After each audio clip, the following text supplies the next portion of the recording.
Hello, it's Pixar Parker, and today I want to talk about two things relating to the Incredibles franchise. I recently rewatched Incredibles 2, and I must say I have some updated thoughts on it. It's not a bad movie by any means, and not even a bad Incredibles sequel. It's not on par with the first movie, in my opinion, but I do think that it's not a bad movie. It obviously still has some flaws, but it's not bad by any means.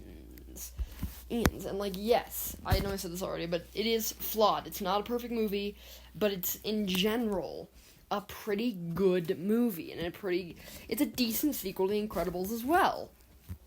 The things they introduce are nice, and yeah, it's not as mature as the first movie, but you can kind of get over that, and yes, it does take itself a little seriously, whereas the first movie actively parodied superhero movies. I do think that Incredibles 2 is a pretty good movie, and I don't hate it, and it's not as disappointing as I said it was, but a lot of the things I said in that video definitely still stand.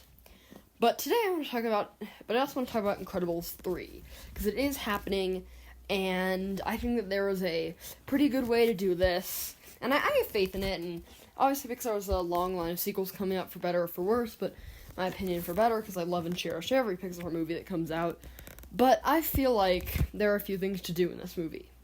Number one, age them up, and I know this has been said a lot, but I feel like a time jump would really benefit this movie, and even a small time jump I feel like would have benefited Incredibles 2. But yeah, definitely do a time jump in this movie, and we can touch on some Cars 3-esque themes of, getting older and stuff, and new generations of supers. Number two, don't make the supers illegal again. Please, come up with a new plotline. Have there be, a fully, villainous threat. And, yeah, number three, be pretty mature. And yes, Incredibles 2 was mature, but I would love to keep this, theme of the maturity of these movies going. Number four, focus on one of or all of the kids. Incredibles 1 focused on Bob.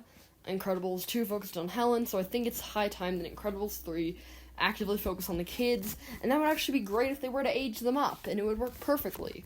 But yeah, have there be, a good villain, have the kids face some sort of, conflict. Maybe Helen and Bob die, honestly. But yeah, I know that would be really depressing and sad. This is just an idea that I thought of. But yeah, there are just so many ways to do Incredibles 3, and it has a lot of potential. Same with Incredibles 2, and I feel like Incredibles 2 did use that potential pretty well.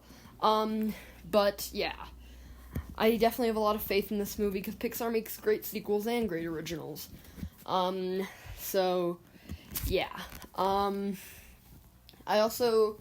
This is being directed by Peter Sohn, who directed Elemental, which I think is a pretty good movie.